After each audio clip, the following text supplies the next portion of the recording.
Muy buenas tardes, amigos. Gracias por acompañarnos como cada martes en este espacio Diario Salud Do.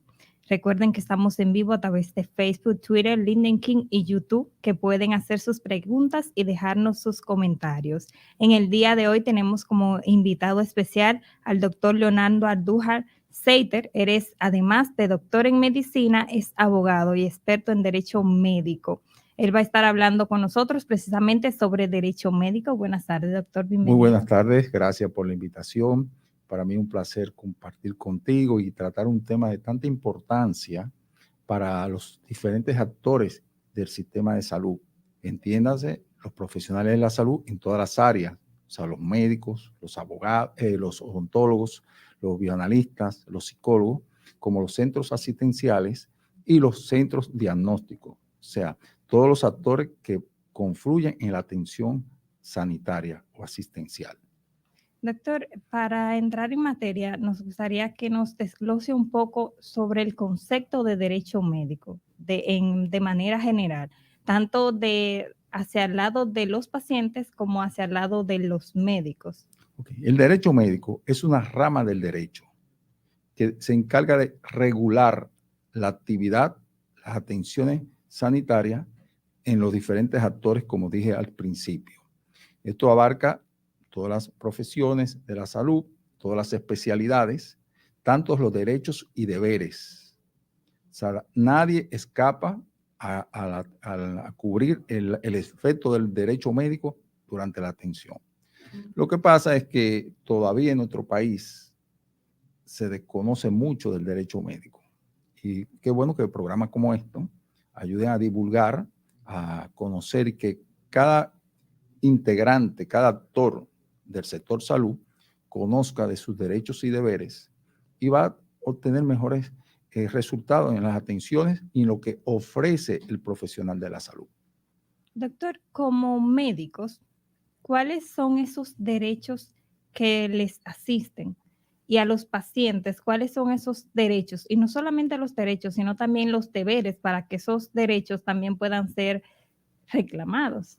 Sí, porque muchas veces solicitamos nuestros derechos, pero nuestros deberes, y si no conocemos nuestros deberes o no cumplimos con nuestros deberes, perdemos nuestros derechos. Por ejemplo, el paciente tiene derecho a la vida, derecho a la salud, derecho a una atención oportuna, con calidad y calidez, derecho de autonomía, derecho a la intimidad, a la privacidad, a la confidencialidad. Entonces también tiene deberes. ¿Cuáles son los deberes de los pacientes? Cumplir con su cita, el respeto al profesional de la salud, el respeto a las instalaciones donde asiste, el seguimiento a lo que respecta a los medicamentos. Todo esto al pago, es un deber que tiene el paciente de remunerar al profesional de la salud por las atenciones prestadas. Entonces, el médico también tiene sus derechos de que yo merezco respeto de parte de usted como paciente, de que usted vaya a la consulta lo más higiénico posible. Eso es importante, no solamente para fines ambientales, sino para preservar su salud. O sea que todos los derechos, tanto de los pacientes como de los médicos, como los deberes de los pacientes y de los médicos, van en beneficio de la actividad del acto médico. Y eso hay que divulgar, de que el paciente sepa. Y eso está ahí, por ejemplo, la Ley General de Salud establece cuáles son los derechos de los pacientes. El derecho a la confidencialidad. Eso es muy importante. A la privacidad. Tú no puedes estar, por ejemplo, el récord médico, que es una pieza tan importante, ponerlo a exhibición. Entonces, eso el paciente también, si entiende que su caso lo está divulgando un médico, un profesional de la salud, no solamente el médico, un odontólogo puede ser también, él puede reclamar por el cumplimiento de sus derechos. Como pacientes podemos, digamos, exigir que determinadas condiciones no sean divulgadas. Todo, claro que sí. O sea, el médico incluso Fíjate, por ejemplo, en cualquier congreso de salud, que un caso que quiera presentar el profesional de la salud, puede llevarlo, obviamente, pero tiene que, lo que es los datos personales, omitir eso exactamente. Ni el consentimiento, realmente, para preservar la identidad y la integridad del paciente, es preferible que no toque nada de los datos generales, exceptuando, por ejemplo, la edad y esto, pero lo que es nombre, apellido, dirección, debe de omitir eso. De hecho, en algunos congresos vemos que presentan casos, pero le tapan la imagen. Exactamente, claro que sí, porque hay que preservar esa privacidad y confidencialidad siempre. Doctor, ¿qué implica la responsabilidad médica? Además de velar porque los derechos que le asisten al paciente sean cumplidos de su parte, ¿qué más implica? Fíjate, la responsabilidad médica, además de dar la atención como tal, el profesional de la salud, y es bueno que cuando hablo, sepan que hablo de profesional en sentido general de la salud, no del médico. Porque hay especialidades. Sí, porque hace una parte, muchos, por ejemplo, odontólogos entienden que el derecho médico no le pertenece a ellos. Sí le pertenece a ellos, porque son parte de la salud. Entonces, la responsabilidad del médico, además de la parte asistencial, es propiamente dicho, es velar porque la atención que está brindando no produzca daño. Lo mejor, ahí entra la parte incluso ética, la beneficencia, la no maleficencia, el abordaje oportuno al paciente para evitar ocasionar una falta. Y con la falta, el daño, que ahí entonces entra la responsabilidad, que ya hablaríamos de responsabilidad civil o responsabilidad penal. Pero esa parte de responsabilidad sí entra dentro del derecho médico. Hay una frontera muy, muy estrecha entre derecho médico y medicina legal. El derecho médico es un derecho regulador, no sancionador. Cuando vamos a sancionar, entonces hablamos de medicina legal, que ya entonces aquí nos vamos a los tribunales, sea por la vía civil o por la vía penal. Pero el derecho médico es regulador. Aquí nos mandan una pregunta, doctor, y nos dicen, ¿el consentimiento informado se está usando correctamente? Y otra, que debe llevar un consentimiento si me estoy haciendo un procedimiento. Por ejemplo, doctor, cuando a un paciente se le va a hacer cualquier tipo de procedimiento, se le da un documento a que lo firme. Sabemos que ese es el consentimiento informado. ¿Qué implica el consentimiento informado para el médico, pero también para el paciente? Porque muchas veces te dan el documento a que lo firmes, pero no te explican el por qué. Eso no tiene ningún tipo de valor cuando es así. El consentimiento informado es un documento ético, médico y legal. Tiene una formalidad. Primero, ese consentimiento informado que encontramos muchas veces en las emergencias de los centros de salud, o muchas veces el paciente en el quirófano, acostado, que va la enfermera y dice, fírmame aquí, eso no tiene ningún tipo de valor. El consentimiento informado tiene una primera etapa, que es la parte verbal, sentarse el profesional de la salud con el paciente, explicarle lo que va, pero no en lenguaje del médico, en el lenguaje del paciente. O sea, no es que vamos a una extirpación, una anastomosis término terminal. No, el paciente no va a entender eso. Tú tienes que explicarle qué es lo que tú quieres decir con eso. Dale todo el tiempo que el paciente necesite y todas las preguntas que haga. Después que tú le explicas eso, entonces tú redactas el documento. Eso hay que tomar tiempo. Eso no es que vamos ahorita para la cirugía. No, eso no es así. No es un documento que está previamente ya redactado. No, porque cada consentimiento es para cada paciente. Porque, por ejemplo, un procedimiento quirúrgico, por decirte alguna hernia, la corrección de una hernia, algo tan sencillo. Ok, vamos a corregir esa hernia. Pero ese paciente puede tener unas complicaciones, por ejemplo, otras condiciones que puede comprometer, o sea, cardiovascular, puede ser diabético, en fin. Entonces, todo eso tiene que ser contemplado para consentimiento de los dos. Porque el consentimiento informado, o sea, yo como profesional de la salud, yo informo al paciente, pero el paciente consciente. Entonces, después que yo te he explicado las condiciones que vamos a hacer, el tipo de procedimiento, las posibles complicaciones, el tratamiento, todo detallado. Entonces, yo redacto ese consentimiento informado. Tú te lo puedes llevar para la casa. Tú no tienes que firmarlo conmigo ahora. No, tú lo llevas, lo socializas en la casa, incluso puedes buscar una segunda opinión y te puedes decidir que va al consultorio. Mire, doctor, decidí no hacerme el procedimiento. Entonces se queda ahí el consentimiento, o sea, no se firma. Así decidí hacerme el procedimiento, entonces lo firmamos con tu nombre, tu cédula, preferiblemente un testigo y el sello. Ahora bien, el consentimiento informado es importante, pero no exime de responsabilidad al médico.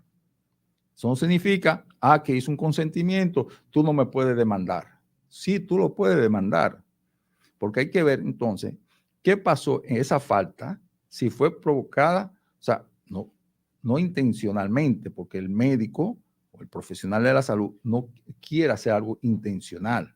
O sea, no es, por eso se habla cuando ocurre una muerte, se habla de un homicidio involuntario. O sea, el médico no quiso provocar esa muerte. Entonces, hay que ver si por una torpeza, por una inobservancia, una negligencia mía, fue que sucedió ese acto que produjo esa falta y un daño al paciente.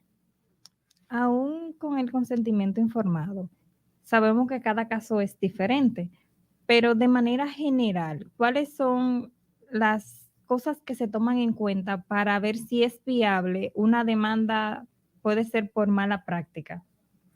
Mira, el consentimiento es importante. Si el médico no logró hacer un consentimiento, va en desventaja. Eso es lo primero. Pero no solamente es el consentimiento para tú hablar de tener un caso, un caso legal. Tú tienes que evaluar el expediente clínico, que es la pieza fundamental, incluyendo la 1A, si hubo muerte, la autopsia. Pero el expediente clínico, obviamente, es donde tú vas, el médico abogado, que es el profesional para conocer de estos casos de negligencia médica. Es importante que la población sepa esto. No es el abogado, es el médico abogado, porque el abogado conoce de leyes, pero no conoce de la parte científica de la medicina, que es lo que hay que buscar, la parte de la falta. Entonces, en el expediente clínico, tú evalúas si se encontró esa falta, pero también el paciente, la información que el paciente te puede dar, entonces tú vas orquestando un expediente ya legal. Entonces, ya ahí tú le das la forma y apodera a los tribunales el que tú decidas, o sea, en cuanto al daño. Si hubo una muerte, lo puede hacer o por la parte penal, o tú reclamas por la parte civil. O sea, una remuneración, una indemnización por el daño ocasionado a los familiares. Por la parte penal, tú procuras una sanción.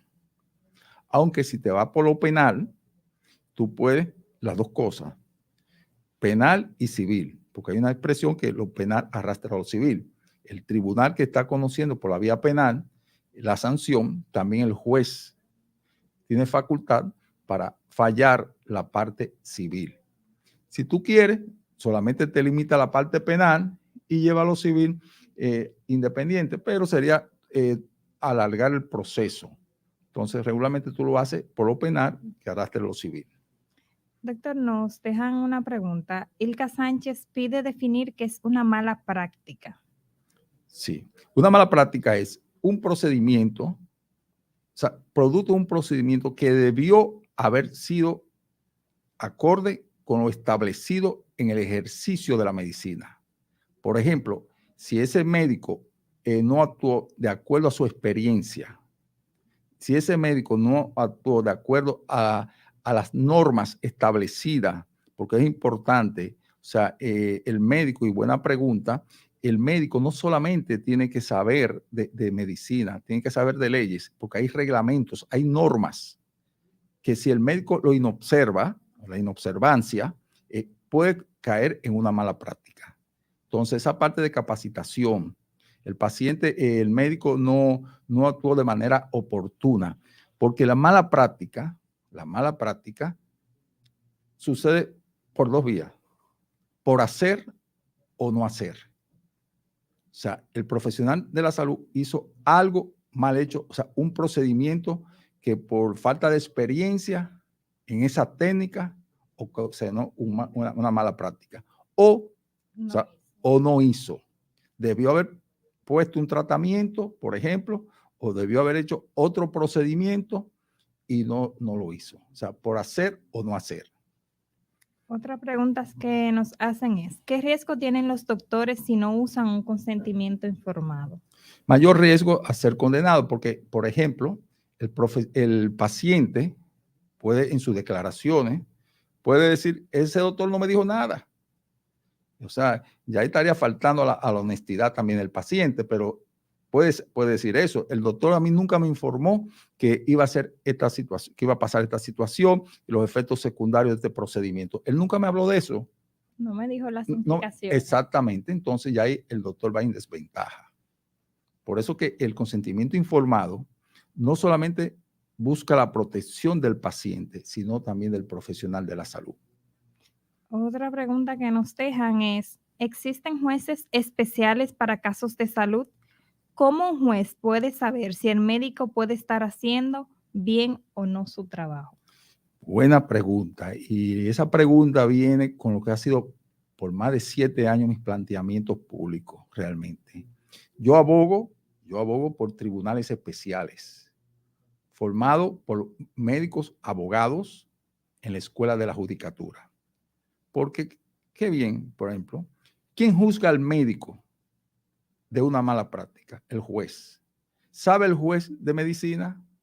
No sabe. Ah, bueno, sí, pero él se auxilia de perito. Ok, se auxilia de perito. Pero los peritos también pueden falsear las informaciones. El juez sabe leer, pero no sabe interpretar el informe. Por ejemplo, yo utilizo una expresión por ahí. El juez no sabe que es una acidosis respiratoria. Yo siempre pongo ese ejemplo porque muchos médicos tampoco sabemos lo que es una acidosis respiratoria. Entonces el juez no tiene por qué saberlo porque no es médico. Las implicaciones, por ejemplo, de un edema agudo del pulmón, no sabe, no tiene que saberlo.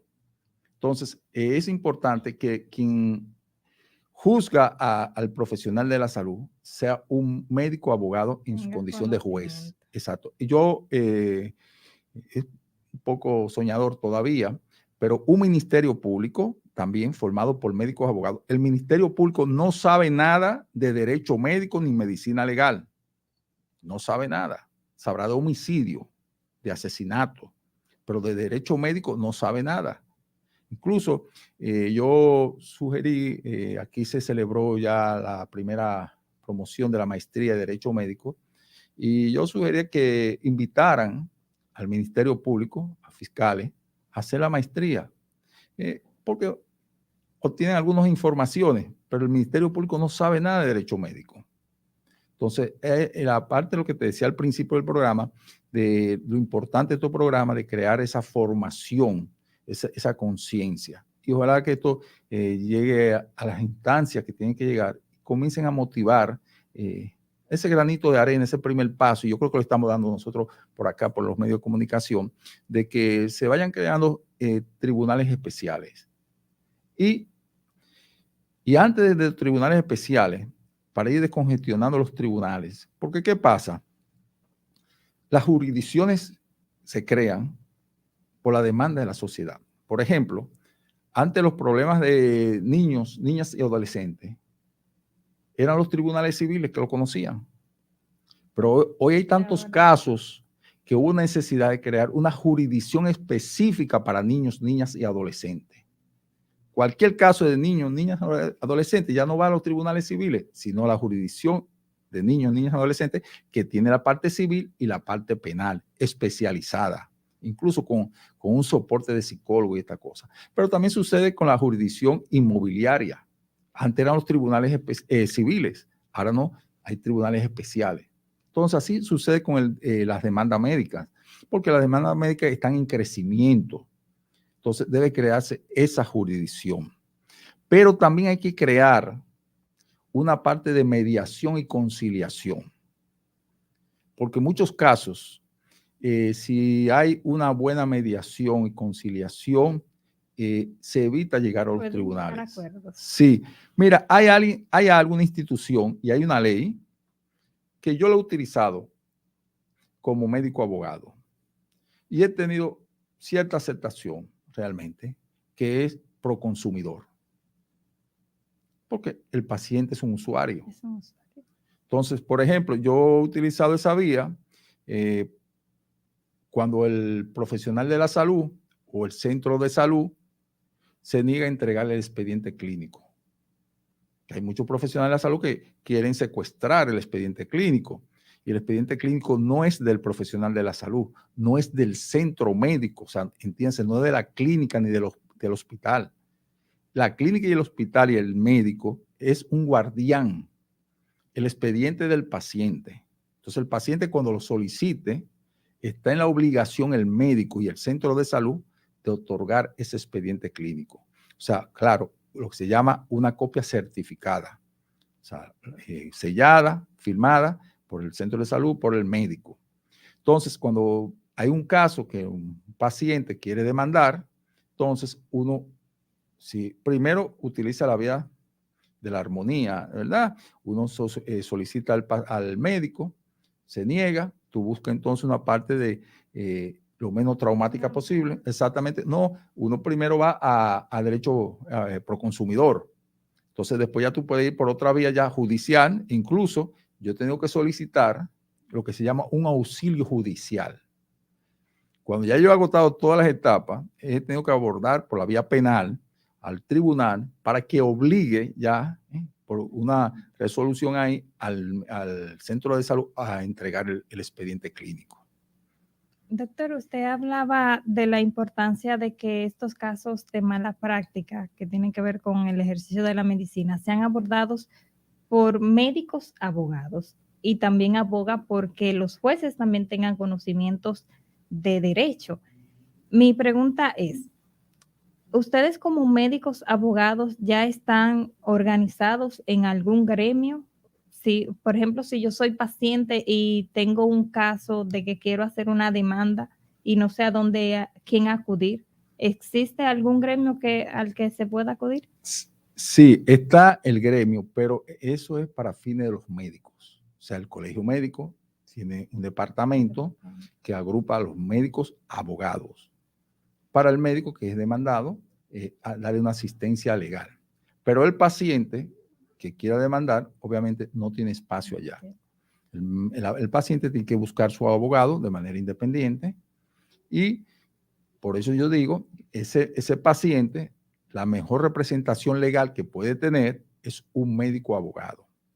Porque mañana posiblemente en los tribunales se va a encontrar con un médico abogado defendiendo al profesional de la salud. Además, si tiene un médico abogado, puede evitar, o sea, porque como dije al principio, no todo es mala práctica. No todo es mala práctica. Y un paciente, y yo entiendo eso por el punto de vista de sus emociones, el dolor familiar, puede entender que hubo una negligencia, pero ese médico abogado que toma ese expediente le dice, mire, no, ahí no hubo una negligencia, hay esto y esto y esto. El paciente puede entender que ese médico abogado puede estar vendiéndose inclusive. O sea no va a demandar porque aquella expresión que sucede entre bomberos no se pisan la manguera, ciertamente, pero no, el médico abogado que toma un caso de un paciente, usted puede estar segura que ese médico abogado fue lo suficientemente honesto. Si aceptó el caso es porque entendió que hubo una negligencia. No va a fabricar un expediente legal. Entiendo. Amigos, vamos a una breve pausa comercial. Al regreso volvemos con este interesante tema con el doctor. ¿Es usted un profesional de la salud? Únase a Buscamed.do y estará disponible para que nuestros miles de visitantes le encuentren. Únase hoy, es gratis. Con Buscamed.do encontrará nuevos pacientes. De forma innovadora, le permitirá que ellos hagan sus citas a través de Internet. estando así su consultorio disponible 24 horas al día, los 7 días de la semana. En Buscamed.do puede incluir su perfil con la información que sus pacientes buscan, su experiencia, logros y estudios. Además, puede agregar fotos y videos en su perfil para destacarse del resto. Nuestro sistema le permite administrar todas las citas de su consultorio en un solo lugar. Recibirá citas que vendrán a través de Buscamed.do, su página web o su app y podrá manejarlas desde internet en un solo lugar, de una forma fácil y rápida, usando cualquier dispositivo conectado. Con nuestro sistema de opiniones, recibirá de sus pacientes retroalimentación constante, dándole así la oportunidad de siempre mejorar su práctica. Además, estas opiniones ayudarán a los pacientes que no lo conocen saber más de usted. No pierda más tiempo y únase a la revolución de la salud en el país. Inscríbase gratis hoy a Buscamed.do y haga que su práctica crezca. Buscamed.do. Encuentra a tu médico. Gracias, amigo, por continuar con nosotros. Doctor, tenemos otra pregunta de la audiencia y nos dicen, por favor, hable un poco del descuido de los hospitales públicos con el archivo de los expedientes de los pacientes. Los extravían, los botan a la vista de todos, etcétera. El mejor ejemplo de esa pregunta como respuesta lo tenemos en el Hospital Luis Aybar, cuando lo demolieron. No sé si ustedes recuerdan que la prensa se hizo eco, cómo estaban esos expedientes clínicos Abarrumbados. así, basura, excúseme el término, ciertamente. Hoy por hoy, hay que decir, ya existe ya la parte de informática, ya los récords van tomando otro cuidado, pero todavía hay una serie de informaciones de archivo, o sea que están esos expedientes. Y cuando el paciente necesita ese expediente, por múltiples razones, no solamente para demandar, porque a veces el médico y el centro de salud entiende que si el paciente está pidiendo un récord médico, es para demandar. No, o sea, tú como paciente, tú tienes el derecho de solicitar todas las informaciones de tu caso para tú guardarlo en tu archivo personal. Eso es parte tuya. Pero ciertamente cuando tú necesitas información en los hospitales y no aparece, es un grave problema. Un grave problema, o sea, buscando informaciones, por ejemplo, hace 15 años, o sea, los récords no pueden botarse. Y Luis Aybar, el hospital, sucedió eso a la luz pública. Y aquí no pasó nada, ya lo botaron. Toda esa información ahí. O sea que, pero ya con el tiempo, ya esto se está estableciendo que ya está ya computarizado, ya está electrónico, exactamente, que ya no vamos a... Pero aún falta mucho, doctor. Falta mucho, ciertamente, falta mucho. Doctor, usted nos decía que las demandas médicas por mala práctica van aumentando. En el país, ¿usted maneja cifras de aproximadamente cuántas demandas se hacen? Yo no creo mucho, te voy a decir un dato, pero yo no creo mucho en las estadísticas nuestras, en ningún sentido. Ni en la política, ni en la parte de salud, en nada, porque aquí realmente las estadísticas no son muy confiables en ninguna área. Pero el año pasado había unos 460 y pico casos en el colegio médico, a través del departamento de médicos abogados que hablamos ahorita. Pero ¿qué pasa? Que no todos los casos llegan al colegio médico. No están contabilizados. Exactamente, porque decirte exactamente cuántos casos hay, no podemos, porque no todos llegan allá. Y recuerda que esto es jurisdicción nacional. O sea, estamos aquí, pero el de Pedernales puede demandar al ginecólogo de Pedernales, al cardiólogo de Pedernales, al pediatra de Pedernales, y eso se queda por allá. Pues, a menos que venga ese médico de Pedernales y solicite esa asistencia legal, médico legal a través del colegio médico, entonces le mandan su representante. Entiendo. En el caso de las demandas como pacientes, por ejemplo, vemos casos de pacientes que dicen que hubo una mala práctica con un familiar, pero no siempre van a lo legal o quizás no saben cómo actuar.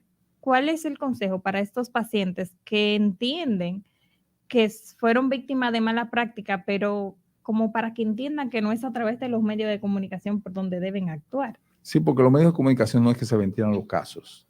Lo primero, mira, cuando sucede una situación X lamentable, yo recomiendo que se haga una pausa, porque las emociones te llevan a ti a pensar muchas cosas. Que te tome un tiempo suficiente, o sea, no hay días específicos, un mes que tú necesites, en fin, para tú tomar una acción dentro de tu control. Entonces, cuando ya tú estés decidida o decidido a tomar esta acción, entonces buscar el médico abogado que te asesore, que te lleve de mano, que te conceda una entrevista, que te escuche. Entonces, él va a determinar qué pasos vamos a dar, se va a dar con ese caso. O sea, dónde debemos ir primero, qué de informaciones debemos recoger. Si tenemos que esperar, por ejemplo, si hubo fallecimiento, hay que esperar el resultado de la autopsia, que eso es un tiempo indeterminado, o sea, puede durar 6 meses, un año. Entonces, bueno, pues tú vas solicitando, por ejemplo, el expediente clínico, si hay otras informaciones de medio diagnóstico, o sea, tú solicitas esos informes, vas haciendo el expediente. ¿Sí? Pero lo primero es darte un receso de esa parte de ese duelo que tú estás viviendo. Y cuando hablo de duelo, no necesariamente tiene que ser una muerte. O sea, cuando tú ves que entiendes que ese doctor cometió una negligencia por algo, realmente llegar a ti misma. ¿Sí? Es como el término que utilizamos popularmente, actuar con cabeza fría. Exacto. Entonces, a lo mejor cuando tú tienes esa cabeza fría, tú decides no demandar. Ay, no, yo no me voy a involucrar en eso, por ejemplo. O no, es verdad, mira, ahí no, yo entiendo que el doctor hizo lo que tenía que hacer, porque también hay otra cosa, fíjense, porque hablamos de demanda médica, la responsabilidad del médico y todo eso, pero el paciente tiene una tremenda responsabilidad. ¿Cuál es la responsabilidad del paciente? Seguir las indicaciones. Exacto, no hablar mentira. Cuando tú mentiste a un médico que por alguna razón no revelaste que tenía tal enfermedad, todo sale. Óyeme, el expediente clínico habla y las autopsias hablan. O sea, los muertos hablan, como decía alguien por ahí, pero no solamente que hablan, son chismosos también, porque dicen lo que debió haber hecho el médico y no hizo, y lo que hizo y lo hizo mal. Entonces, realmente, el expediente clínico te va a hablar, te va a hablar.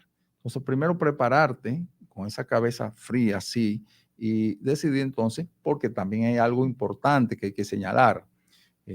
Un proceso judicial, cual sea el proceso judicial en el área que sea, es un proceso agotador. Necesita de muchas emociones, de tú saber que son procesos largos. Yo he tenido casos, por ejemplo, que han durado 7 años en los tribunales, pacientes o padres del paciente, que han sido mis clientes, del interior, que han venido a la audiencia hoy y hubo un aplazamiento y vino al interior a nada prácticamente, o sea, lo que significaba eso de pasajes, sus emociones, hospedaje, aquí, todas estas cosas. Entonces, llevar un proceso es costoso, tedioso desde el punto de vista emocional. Entonces, hay que preparar al paciente, a los familiares del paciente o al paciente que vaya a demandar en ese sentido. O sea, decirle, mire, esto es largo, esto es largo. En un momento usted puede entender que su caso para la justicia no tiene importancia, o que también dicen que el abogado se vendió. No, es que es un proceso largo, tedioso. Doctor, además de largo y tediosos y costoso estos procesos, ¿qué tan viables son? Por ejemplo, aquí en el país, ¿realmente tienen esa resolución que se espera? Mira, ¿cómo funciona? Ahí viene, vamos a enlazar esa inquietud tuya, esa pregunta con otras que te han hecho sobre los tribunales especiales. Desde mi punto de vista, como médico abogado, realmente los resultados no son lo más favorable. El desconocimiento de los jueces de la medicina te genera sorpresa, porque el hecho que tú seas médico abogado y tú representes, sea al médico o al paciente, eso no significa porque tú no eres juez.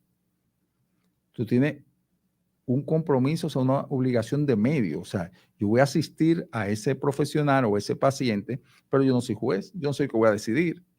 Es el juez que va a decidir.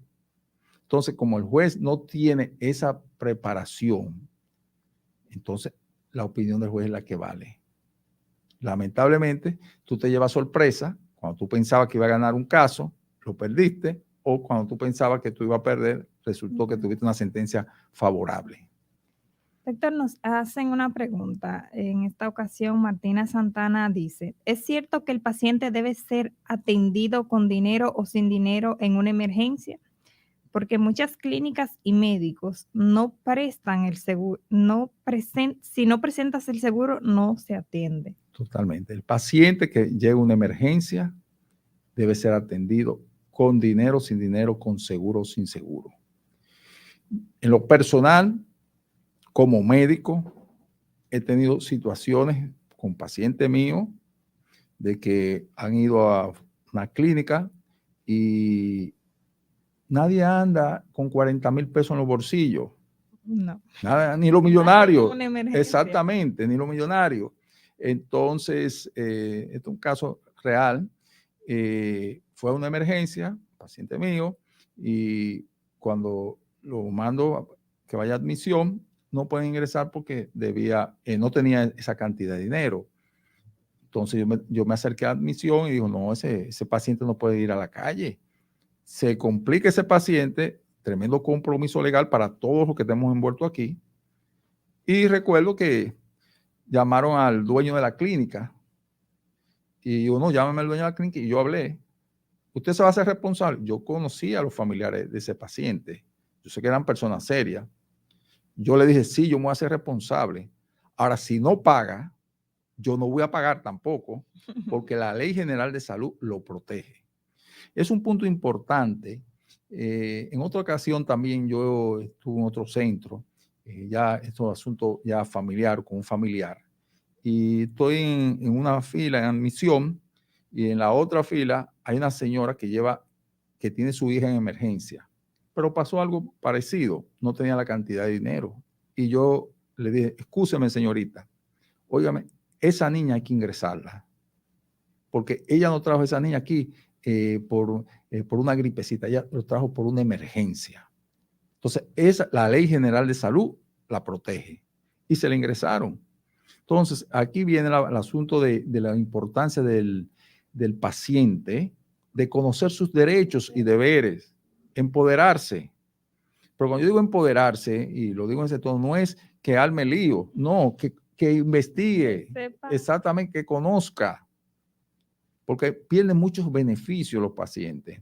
Y todo centro de salud está obligado a recibir esos pacientes. Ahora, ¿qué hace el centro de salud? Y ahí viene la obligación, el compromiso del centro de salud. Estabiliza el paciente. Estabiliza. Por ejemplo, llegó ese paciente con una hipertensión, por decir algo. El paciente no puede, por sus condiciones económicas, no puede ingresar en esa clínica.